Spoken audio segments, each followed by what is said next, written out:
एक ऐसा अंतर्राष्ट्रीय ख्याति प्राप्त मानव जो गुरु प्रेरणा से पिछले 20 वर्षों से वानप्रस्थ जीवन जीते हुए 24 घंटे मानवता की सेवा में संलग्न है। एक ऐसा मानव जो अभी राष्ट्रीय, अंतर्राष्ट्रीय टीवी चैनलों पर 7,500 एपिसोड के माध्यम से सनातन सत्य, आत्मविज्ञान एवं पुनरुत्थान, व्यवहार एवं निश्चय जगत के जीवनोपयोगी विषयों पर हृदय स्पर्शी प्रवचन कर चुका है। उस मानव का नाम है महात्मा उपासक प्रोफेसर डॉक्टर सोहन राज तातेड़। प्रोफेसर तातेड़ द्वारा योग, दर्शन, शिक्षा विषयों पर रचित पीएचडी स्तर के 250 शोध ग्रंथ भारत के 100 प्रतिष्ठित विश्वविद्यालयों में शोधार्थी पढ़ रहे हैं तथा वे सभी शोध ग्रंथ वहां की सेंट्रल लाइब्रेरियों में उपलब्ध हैं। महात्मा सोहन राज ने अभी तक हजारों स्कूलों, कॉलेजों, विश्वविद्यालयों एवं संस्थाओं में सेमिनार, वर्कशॉप, कैंप लगाकर लाखों विद्यार्थियों को योग, दर्शन, शिक्षा का प्रशिक्षण देकर उन्हें सुसंस्कारित किया। डॉक्टर तातेड़ ने भारतीय संस्कृति उत्थान के 4,000 से अधिक समसामयिक विषयों पर आर्टिकल लिखकर ऑनलाइन जर्नल, पत्रिकाओं, वेबसाइट्स पर प्रकाशित किया, जिसका उपयोग लाखों पाठक कर रहे हैं। उपासक तातेड़ के 5,000 से अधिक आज का सुविचार, आज का शुभ संदेश, आज का मंगल भावना योग आदि चिंतन websites, Twitter, blogger, Facebook, YouTube माध्यमों से लाखों लोग अपना जीवन निर्माण कर रहे हैं। मानवता के मसीहा ऐसे महामानव महात्मा सोहन राज तातेड़ के प्रोफाइल को अभी तक विश्व के 20 लाख दर्शक यूट्यूब पर, 12 लाख गूगल पर एवं लाखों दर्शक फेसबुक, ब्लॉगर, ट्विटर और इंस्टाग्राम पर देख चुके हैं।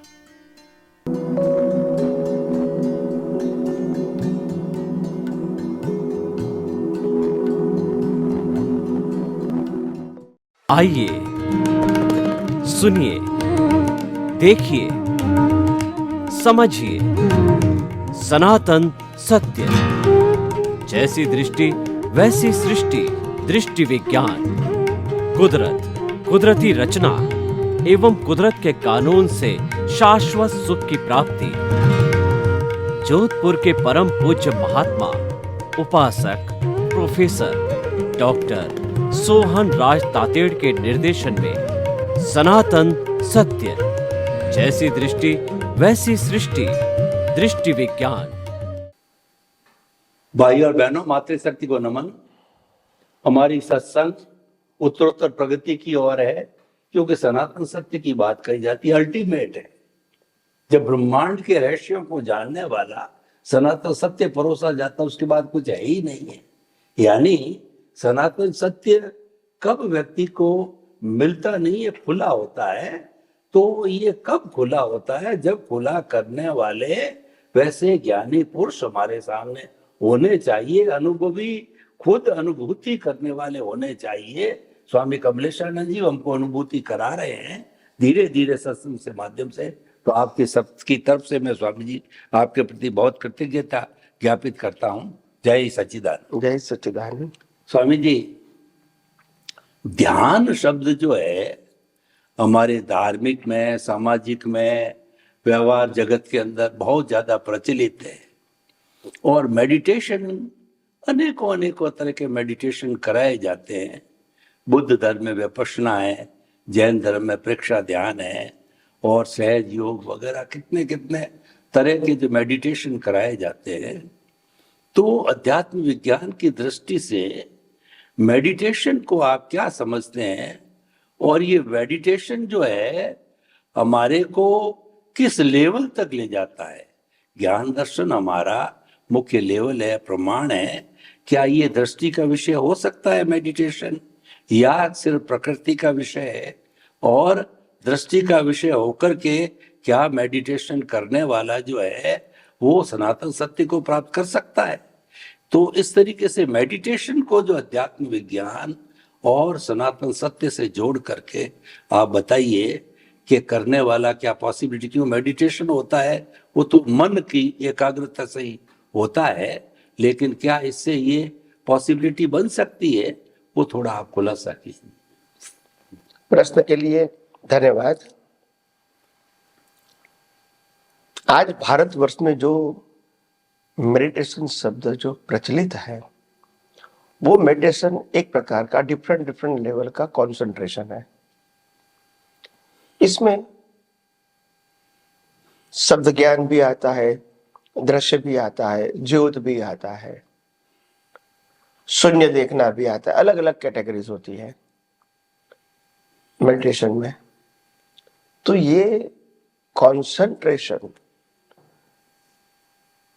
को मेडिटेशन बोलते हैं। और कंसंट्रेशन का बेनिफिट क्या है? थोड़े समय के लिए आप संसार और संसार के पजल को भूल जाते हैं, और इसीलिए आपको पजल को, संसार के पजल को भूलना ही शांति है।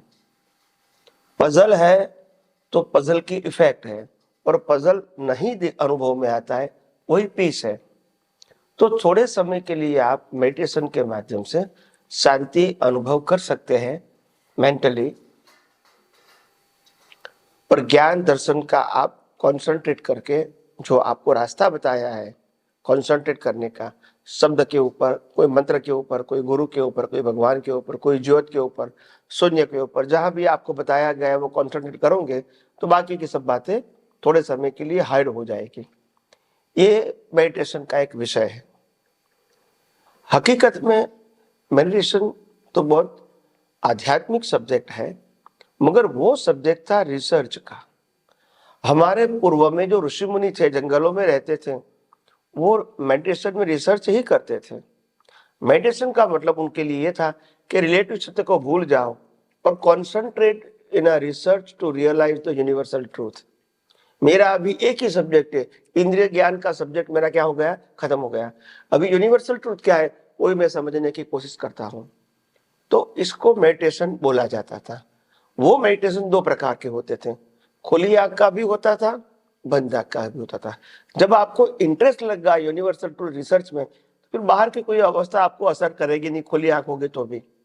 और इसीलिए सच्चा जो मेडिटेशन है वो है रिसर्च एंड रियलाइजेशन, और उसी मार्ग पे धीरे धीरे एक एक स्टेप आगे बढ़ना।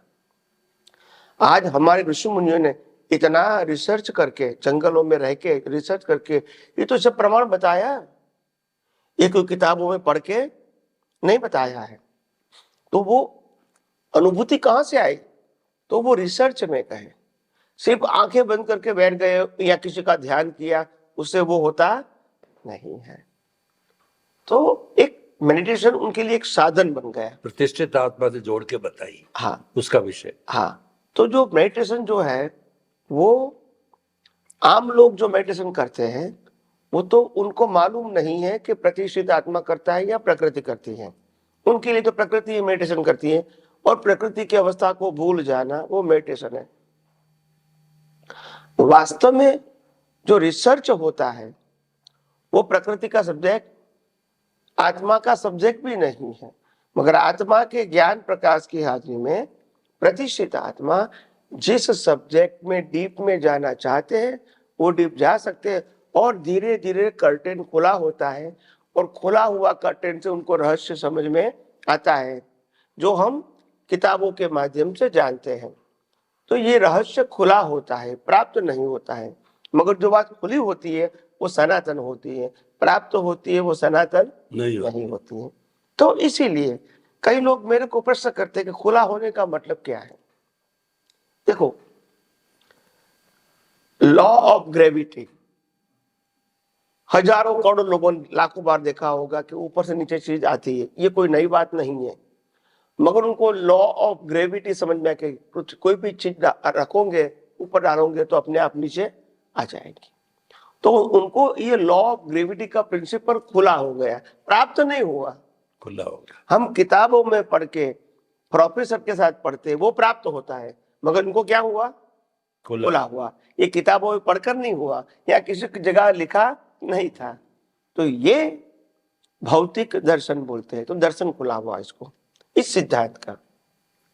ऐसे हमारे ऋषि मुनियों को ये खुला होता है और बाद में वो लिखते हैं। तो कई सारे बुद्धिशाली लोग उनकी बातों को समझ नहीं पाते हैं क्योंकि उसको अनुभव नहीं है और नहीं वो दृष्टि का लेवल है। तो उनको लगता है ऐसे कैसी बात करेंगे।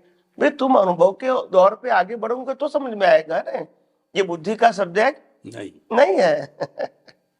तो इसीलिए ज्यादातर लोग जो होते हैं बुद्धिशाली जरूर होते हैं, पढ़े लिखे भी होते हैं, मगर उसका जो लेवल ऑफ मैच्योरिटी है काफी लो है। आज भी पढ़े लिखे लोग जो बड़े बड़े महापुरुष, बड़े बड़े समर्थ पुरुष जो भौतिक में हम कहेंगे, ऐसे लोग भी व्यक्ति को ही भगवान मानते हैं, व्यक्ति को ही सर्वस्व मान लेते हैं।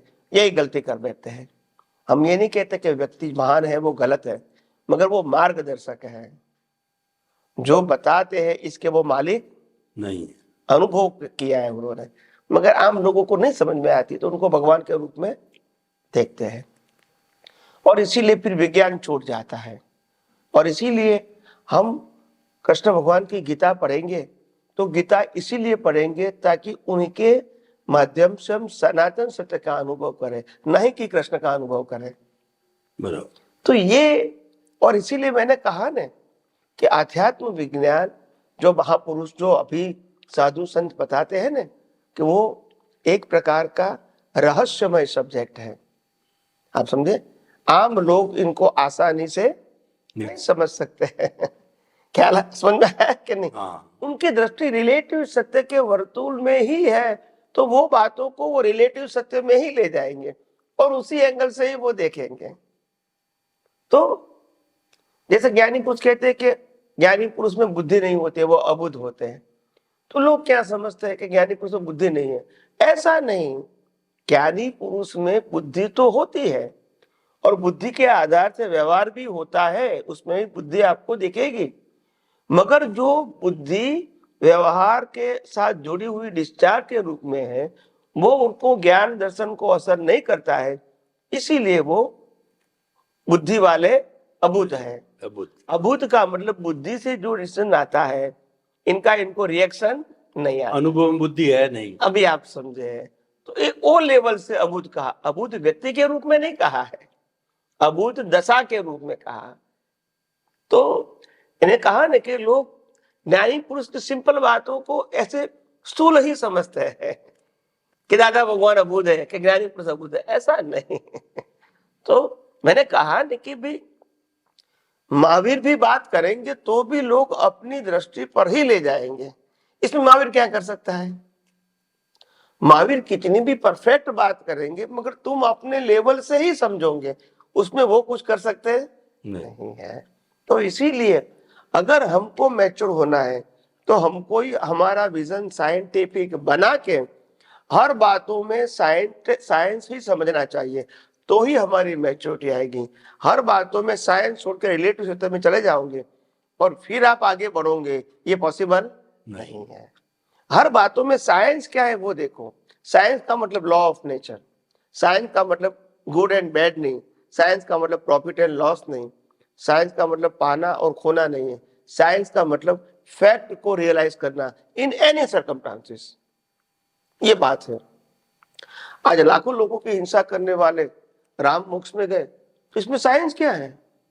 तो वही साइंस है कि मन वचन काया कुदरती रचना था, वो कुदरती रचना उन्होंने देखा और शुद्धात्मा में रहे, तभी तो कर्म नहीं बने। तो ये साइंस देखना है। उन्होंने अच्छा किया, उन्होंने बुरा किया, उनको तो मारना चाहिए क्योंकि पत्नी ले गया था, ये सब रिलेटिव बातें है, ये कोई साइंस की बातें नहीं। ये उदय कर्म के अधीन है, तो वो अध्यात्म का विषय नहीं है। मगर आम लोगों तो स्टोरी में ही इंटरेस्ट होता है, तो इसलिए साइंस समझ में नहीं आता है।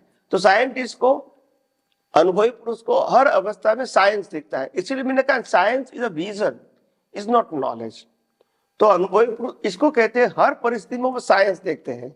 क्या देखते हैं? साइंस। सामान्य व्यक्ति रिलेटिव सत्य देखेंगे, प्रॉफिट एंड लॉस देखेंगे, अच्छा बुरा देखेंगे, वो साइंस देखेंगे और तभी वो निर्दोष है। उनकी दृष्टि क्या हो गई? निर्दोष। निर्दोष का मतलब नो व्यू पॉइंट। दोषित का मतलब राग एंड द्वेष, पाप एंड पुण्य। निर्दोष का मतलब पुण्य भी नहीं, पाप भी नहीं, राग भी नहीं, द्वेष भी नहीं, सही भी नहीं, करेक्ट नहीं, एज इट इज। तो ये मैंने कहा ना कि ये समझने में लोगों को बहुत समय लगता है, और हो सकता है कि ये जो अभी बात निकल रही है एपिसोड के माध्यम से, किताबों के माध्यम से, टीवी के माध्यम से, शायद आज नहीं तो कल लोग इसको जानेंगे, समझेंगे। उसमें से बहुत सारे साइंटिस्ट तैयार भी होंगे, भले एक अवतार में, 2, 4, 5 अवतार में भी धीरे धीरे तैयार होंगे। और मेरी तो आशा है, मेरी तो अभिलाषा है, और मेरी तो ख्वाहिश है कि ऐसे साइंटिस्ट हजारों बने, ताकि भारतवर्ष में और विश्व में ये साइंटिस्ट, स्पिरिचुअल साइंटिस्ट की बोलबाला बढ़े और लोग सही रास्ते पर आगे बढ़े। संसार को बिना त्याग किए साइंटिफिक विजन से वो आध्यात्म के मुक्ति के मार्ग में आगे बढ़े, यही हमारी तो भावना है। स्वामी जी आपका बहुत बहुत धन्यवाद। मेडिटेशन कई तरह के होते हैं, किए जाते हैं। जो मेडिटेशन जो एकदम जो है वो एक वस्तु, एक पॉइंट पे, बिंदु पे, आलम्बन पे जो ध्यान किया जाता है, वो तो एक जो कहना चाहिए कि टेम्परेरी शांति के लिए किया जाता है, वो प्रकृति का विषय होता है। लेकिन वही मेडिटेशन अगर हम जो है वो हमारे अध्यात्म विज्ञान की भाषा के अंदर जो है प्रतिष्ठित आत्मा से जोड़ देते हैं, तो वो ज्ञान दर्शन से जुड़ जाता है। तो वो फिर एप्लीकेशन पे भी आ जाता है, और एप्लीकेशन पे आत्मा से मिथ्या और जो सम्यक दोनों की बात हो जाती है। तो जो ये इसकी एप्लीकेशन दोनों जगह हो सकती है मेडिटेशन की। तो हमको मेडिटेशन जो है प्रतिष्ठित आत्मा के लेवल पर, और वो भी सम्यक ज्ञान दर्शन के लेवल पर करना चाहिए। और वो हमारी जो जो आत्मा को देखने की बात है कि उसके अंदर ही रहूं मैं, शुद्ध आत्मा के अंदर रहूं, तो वो भी एक तरह का जो है वो जो है प्रतिष्ठित आत्मा का जो है वो विषय है, और वो भी मेडिटेशन ही है। तो इसीलिए हम इस विषय को उससे भी जोड़ सकते हैं। यानी ये सब कॉन्ट्राडिक्टरी नहीं है, एक दूसरे के पूरक है। इसको भी हम हेल्प जो है विज्ञान के साथ ले सकते हैं, लेकिन वो विजन में जाना चाहिए, प्रकृति तक नहीं रहना चाहिए। स्वामी जी आपका बहुत बहुत धन्यवाद, आपके प्रति कृतज्ञता। अब जो स्वामी जी साइंटिस्ट की बात चल पड़ी आपके मुखारबिंद से, तो मैं थोड़ा, मुझे जिज्ञासा हो गई, क्योंकि आपकी कृपा से आपने जो मुझे भी स्पिरिचुअल साइंटिस्ट के रूप में जो है सर्टिफिकेट दिया, और मैं कोशिश कर रहा हूँ वैसा बनने की। कितना बना वो तो आप ही एग्जामिनर हो, वो बता पाएंगे। तो मैं जानना चाहता हूँ कि आपकी इच्छा है कि हजारों स्पिरिचुअल साइंटिस्ट बने, तो उस प्रक्रिया को आपने कुछ आगे बढ़ाया, अब तक गणना के रूप में कितने बने हैं, उसकी क्या योग्यता है, और आगे और आपके ध्यान में है कितने जल्दी बन जाएंगे, और वो लोग किस रूप के अंदर काम करेंगे। क्योंकि आपने कहा कि मैं तो कोई रजिस्टर्ड ऑफिस वगैरह का जो खोलने का गुरु शिष्य परंपरा कुछ नहीं है, सारी है, तो वो तो आपने पहले ही बता ही दिया था। तो स्पिरिचुअल साइंटिस्ट के बारे में थोड़ा कृपया आपके दिमाग में क्या है उसको थोड़ा सा खुलासा कीजिए। प्रश्न के लिए धन्यवाद। हमारी भावना ये है कि लोग जो हमसे जुड़ते हैं प्रत्यक्ष या परोक्ष रूप से, वो आध्यात्म विज्ञान को सैद्धांतिक परिभाषा में पहले समझने की कोशिश करें, और अलग अलग एंगल से समझें, और अपने प्रश्नों को सामने रखकर उनको भी सनातन सत्य की भाषा में समझने की कोशिश करें। तो ये एक लेवल हुआ। तो पहले समझ जाए पूरा विज्ञान एज फार एज पॉसिबल, फिर जितना समझा है इसको अपनी भाषा में डाइजेस्ट करें। आपने जो सुना वो मेरी भाषा में सुना, आप अपनी भाषा में उसको डाइजेस्ट करो, क्योंकि आपको यूज करना है।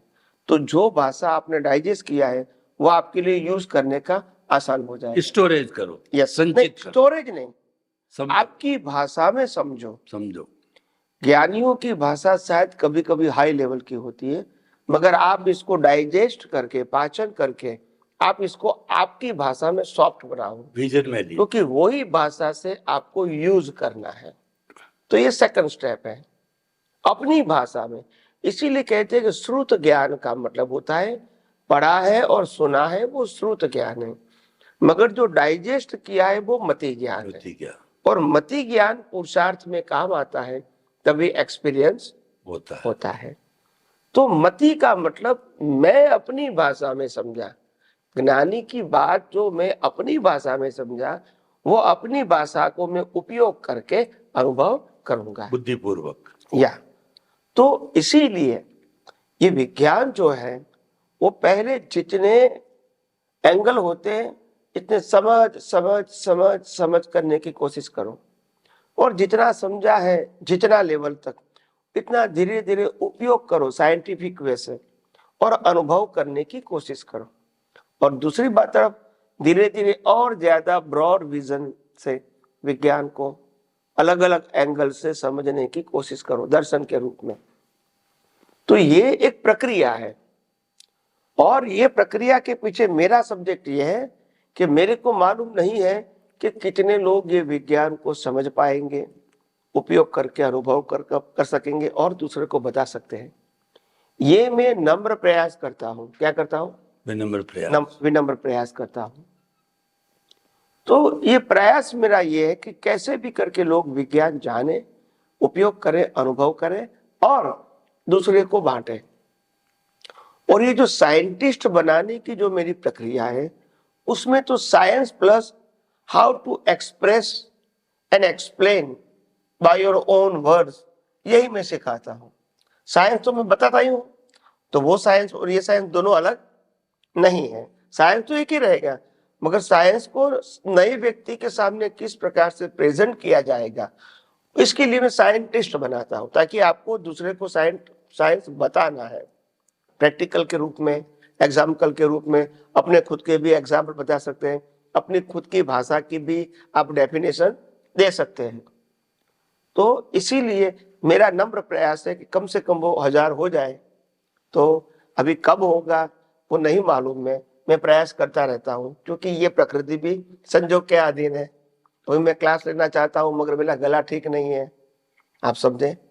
तो और अभी मैंने सोचा था कि मैं थोड़े समय के बाद क्लास शुरू करूंगा, अभी और ज्यादा ऑपरेशन दूसरा करना है साइनस का। तो ये संजोग है, मैं भाव रखूं, मगर संजोग है कि नहीं वो मेरे हाथ में नहीं है। मेरी भावना है कि जैसे जैसे मैं रिलैक्स हो जाऊं तो ये क्लास शुरू कर दूं। कितने बन चुके? 50 पे 350 हो गए। 60 350 350। हाँ, 50 लेता हूँ एवरेज। इसकी पूरी रजिस्टर में है लिस्ट बेस्ड है सब, सबका नाम, मोबाइल नंबर और प्लेस सब है। तो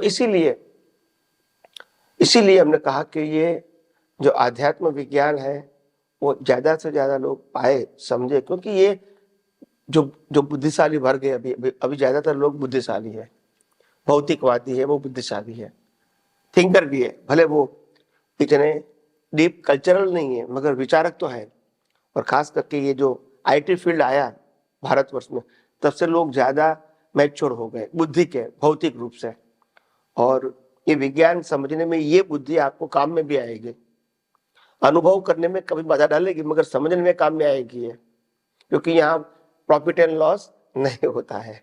तो इसीलिए ये बुद्धि की मैच्योरिटी यहाँ काम में आएगी, क्योंकि वहां भी प्रिंसिपल है, आईटी में प्रिंसिपल है, एक प्रोग्राम है, फिक्स प्रोग्राम है, आप समझे थे। यहाँ भी फिक्स प्रोग्राम है, कुदरत का कानून रैंडम नहीं है और कभी परिवर्तित भी होता नहीं है। और यूनिवर्सल ट्रूथ है, उनका भी जो आईटी प्रोग्राम है वो यूनिवर्सल होता है, कोई भी व्यक्ति इसका यूज कर सकते हैं। ये मोबाइल में डाला, मोबाइल में आप भारतवर्ष में, विश्व में आप यूज कर सकते हैं वही प्रोग्राम को। तो इसीलिए ऐसे व्यक्ति, पढ़े लिखे जो लोग हैं, थिंकर जो होते हैं, भले कोई भी फील्ड में है, वो विज्ञान अगर समझना चाहे तो जल्दी समझ सकेंगे लॉजिकली। तो ये मेरा नम्र प्रयास है। हो सकता है कि कल ऐसे 2, 5, 10 व्यक्ति मेरे को मिल जाए कि जो पावरफुल ऑरेटर भी है और वो लोगों के साथ बैठ के बात कर सकते हैं, बड़े बड़े व्यक्तियों के साथ, साधु संत सन्यासी और बड़े बड़े व्यक्तियों के साथ, और उनका डिबेटिंग होगा, उनका वीडियो बने और पब्लिक में जाए, मैं ऐसा मानता हूं तो अच्छी बात है, क्योंकि मेरा मकसद है विज्ञान लोगों को पहुंचना चाहिए।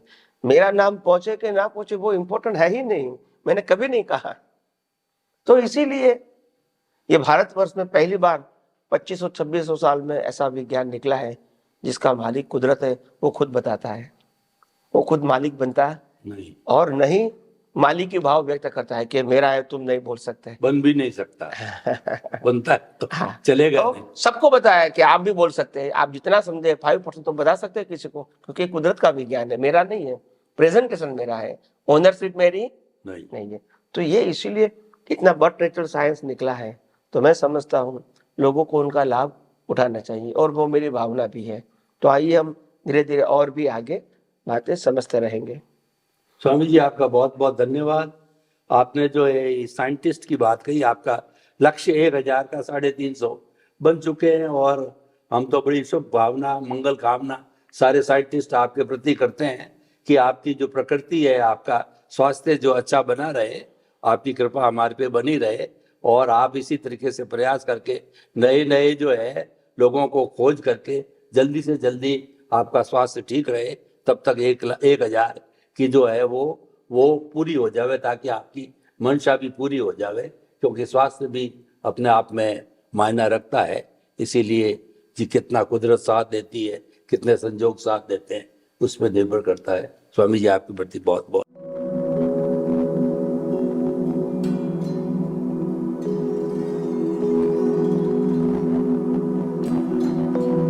एक ऐसा अंतर्राष्ट्रीय ख्याति प्राप्त मानव जो गुरु प्रेरणा से पिछले 20 वर्षों से वानप्रस्थ जीवन जीते हुए 24 घंटे मानवता की सेवा में संलग्न है।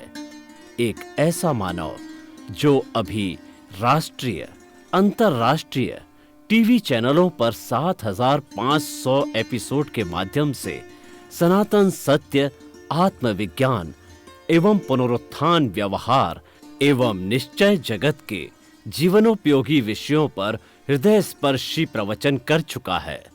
उस मानव का नाम है महात्मा उपासक प्रोफेसर डॉक्टर सोहन राज तातेड़। प्रोफेसर तातेड़ द्वारा योग, दर्शन, शिक्षा विषयों पर रचित पीएचडी स्तर के 250 शोध ग्रंथ भारत के 100 प्रतिष्ठित विश्वविद्यालयों में शोधार्थी पढ़ रहे हैं, तथा वे सभी शोध ग्रंथ वहां की सेंट्रल लाइब्रेरियों में उपलब्ध हैं। महात्मा सोहन राज ने अभी तक हजारों स्कूलों, कॉलेजों, विश्वविद्यालयों एवं संस्थाओं में सेमिनार, वर्कशॉप, कैंप लगाकर लाखों विद्यार्थियों को योग, दर्शन, शिक्षा का प्रशिक्षण देकर उन्हें सुसंस्कारित किया। डॉक्टर तातेड़ ने भारतीय संस्कृति उत्थान के 4000 से अधिक समसामयिक विषयों पर आर्टिकल लिखकर ऑनलाइन जर्नल, पत्रिकाओं, वेबसाइट्स पर प्रकाशित किया, जिसका उपयोग लाखों पाठक कर रहे हैं। उपासक तातेड़ के 5000 से अधिक आज का सुविचार, आज का शुभ संदेश, आज का मंगल भावना योग आदि चिंतन websites, Twitter, blogger, Facebook, YouTube माध्यमों से लाखों लोग अपना जीवन निर्माण कर रहे हैं। मानवता के मसीहा ऐसे महामानव महात्मा सोहन राज तातेड़ के प्रोफाइल को अभी तक विश्व के 20 लाख दर्शक यूट्यूब पर, 12 लाख गूगल पर एवं लाखों दर्शक फेसबुक, ब्लॉगर, ट्विटर और इंस्टाग्राम पर देख चुके हैं।